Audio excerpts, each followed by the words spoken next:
dans les premières rencontres qui ont eu lieu avec Michel Barnier, le sujet n'a pas du tout été celui du casting, il a clairement été celui de la ligne. On a quelqu'un qui est pro-européen, qui est attaché aux collectivités territoriales, qui considère que la sécurité et les sujets qui sont liés à l'immigration ne sont pas des fantasmes mais des attentes des Français, et qui considère que d'un point de vue économique, on a une urgence budgétaire. Sur le plan du constat et de l'orientation, ça correspond très exactement à ce que nous, à Horizon, nous pensons.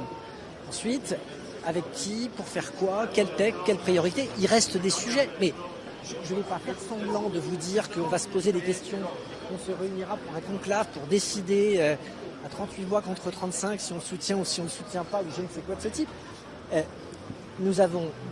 y a une logique absolue à ce que Horizon se retrouve en soutien du Premier ministre, pas un soutien aveugle, un soutien qui sera exigeant avec nos thèmes, avec nos attentes, mais un soutien naturel, parce que le sujet, c'est que nous devons collectivement souhaiter que ce gouvernement réussisse pour éviter demain qu'on se retrouve avec des électeurs qui se disent bon bah finalement on aurait peut-être mieux fait de voter pour le RN et de ne pas faire le Front républicain, puisque à l'arrivée où on n'a pas le Premier ministre qu'on veut, où il n'y a pas les résultats, ou qu'on se retrouve avec un tête-à-tête entre M. Mélenchon et Mme Le Pen, dont je ne veux à aucun prix.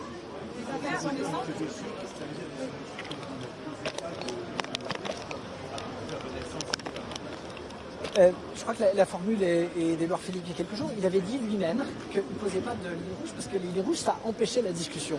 On a des priorités, on a des thèmes qui seront une surprise pour personne.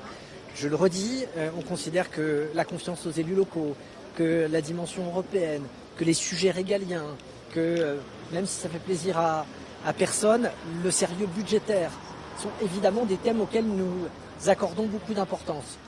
Les quelques sorties médiatiques du nouveau Premier ministre jusqu'à maintenant, son histoire politique, son expérience, son nature à nous rassurer sur ce qu'est son encre et son barycentre. Maintenant, on est dans un processus de discussion, mais je ne fais pas un vrai faux suspense sur le fait qu'il y aurait plusieurs lignes chez nous. La position d'Horizon, elle est claire. On souhaite la réussite de notre pays. Pour ça, on souhaite la réussite du gouvernement que Michel Barnier va constituer, avec les priorités que je viens de rappeler. Et ensuite, en regardant, peut-être qu'à l'inverse, on fera partie du socle, mais que sur certains textes, on ne se retrouvera pas en accord. Et la bonne manière de procéder, c'est ça. À défaut de pouvoir avoir une majorité absolue, puisque certains ne veulent pas s'inscrire là-dedans, c'est de consolider le socle le plus grand, y compris avec quelques personnalités qui puissent ne pas venir de la droite, et en faisant en sorte ensuite d'aller chercher des majorités sur les textes qui seront présentés, là, en comptant sur les femmes et les hommes de bonne volonté dans tout l'hémicycle. Est-ce que vous pourriez rester ministre? Alors ça, c'était ma première réponse, mais je vous la refais pour vous. J'ai dit dès le début du mois de juillet que mon souhait, c'était de retrouver ma ville à la fin du mois de septembre, et ça arrivera à la fin du mois de septembre.